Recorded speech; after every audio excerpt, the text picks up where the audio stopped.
আসসালামু আলাইকুম আদাব। আপনারা নিশ্চয়ই খেয়াল করেছেন গত কয়েকদিন যাবৎ বাংলাদেশ আওয়ামী লীগ দেশের বিভিন্ন প্রান্তে তাদের কার্যক্রম বাড়িয়েছে, মিছিল হচ্ছে, প্রতিবাদ হচ্ছে অবৈধ ট্রাইব্যুনাল বাতিলের দাবিতে। কর্মীরা বঙ্গবন্ধু কন্যার নির্দেশ পাওয়ার পর স্থানীয় পর্যায়ে সংগঠিত হয়ে ঢাকা সহ দেশের বিভিন্ন জায়গায় প্রতিবাদ করছে, মিছিল করছে এই অবৈধ জঙ্গি সরকারের বিরুদ্ধে, জঙ্গিদের বিরুদ্ধে, মুক্তিযুদ্ধের চেতনায় বাংলাদেশকে আবারও ফিরিয়ে আনার জন্যে। এই সামান্য এই কয়েকটি মিছিল মিটিংয়েই এই জঙ্গি সরকার এত ভীতসন এবং তার সহযোগীরা, উচ্ছিষ্টভোগীরা এতই ভীত হয়ে পড়েছে যে সারা দেশে আওয়ামী লীগ নেতা কর্মীদের গ্রেপ্তারের জন্য সাঁড়াশি অভিযান শুরু করেছে।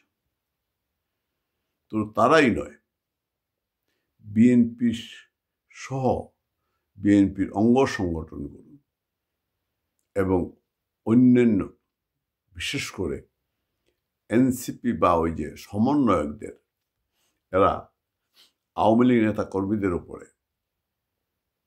নৃশংস অমানবিক আচরণ করছে। আপনারা দেখেছেন ইতিমধ্যে নাটোরে এক ছাত্রলীগের কর্মীকে রিকশায় তুলে পায়ের নিচে চেপে ধরে সমগ্র শহর উল্লাস করে বেরিয়েছে বিএনপির পাষণ্ডরা। আওয়ামী লীগ শাসন আমলে হয়তো এইভাবে কোনো পাষণ্ডতা হয়েছে বলে কেউ প্রমাণ দিতে পারবেন না।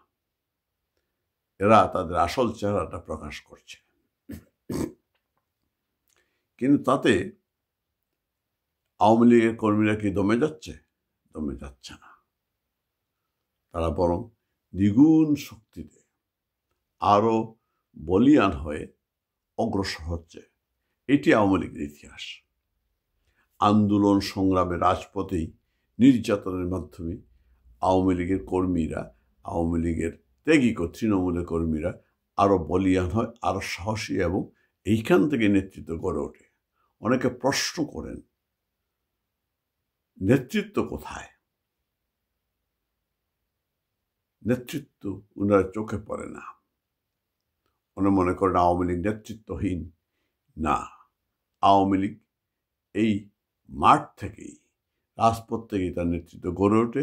সেটি আওয়ামী লীগের ইতিহাস, আমরা সবাই জানি। আওয়ামী লীগের নেতৃত্ব একটি জায়গায় কেন্দ্রীভূত, সে হচ্ছে বঙ্গবন্ধুর কন্যা। তিনি হচ্ছেন আমাদের সেনাপতি। সেনাপতি কখনোই যুদ্ধের মাঠে সরাসরি যুদ্ধ করেন না। সেনাপতি নির্দেশ দেন, সেনাপতি নির্দেশিত হয়ে সৈনিকেরা যুদ্ধ করে। তিনি নির্দেশ দিয়ে দিয়েছেন। আওয়ামী লীগের কর্মীরা ধীরে ধীরে জেগে উঠছে, কারণ তারা বঙ্গবন্ধু বা বঙ্গভবন ভাঙার প্রতিশোধ নিতে চায়। তারা মুক্তিযুদ্ধের চেতনায় বাংলাদেশকে আবারও ফিরিয়ে আনতে চায়। কিন্তু, এবং আমার বিশ্বাস আমরা তা করতে পারব। একটা জিনিস খেয়াল রাখবেন, বিশেষ করে আওয়ামী লীগের নেতা কর্মীদের প্রতি একটা অনুরোধ, আপনারা একটা বিষয় খেয়াল রাখবেন। যারা একটি সাজানো গোছানো উন্নয়নশীল দেশকে যা ধ্বংস করে দিয়েছে, ধ্বংসের প্রান্তে নিয়ে এসেছে, যা আমরা যে স্মার্ট বাংলাদেশ স্বপ্ন দেখতাম, আমরা 2041 সালে উন্নত বিশ্বের তালিকায় নাম লেখানোর যে পরিকল্পনা আমাদের ছিল, সেই দেশটিকে যারা ষড়যন্ত্র করে নিজেদের স্বার্থে, ব্যক্তি স্বার্থে, ইউনুসের স্বার্থে, পাকিস্তানের স্বার্থে, রাজাকারদের স্বার্থে দেশটিকে ধ্বংসের প্রান্তে নিয়ে এসেছে। আজকে অর্থনীতি বিধ্বস্ত, আইন শৃঙ্খলা একেবারেই ভঙ্গুর, মানুষ রাস্তায় বের হতে পারে না, মানুষ নিরাপত্তা বোধ করে না। আজকে কোনো ধরনের সামাজিক সুরক্ষা নেই।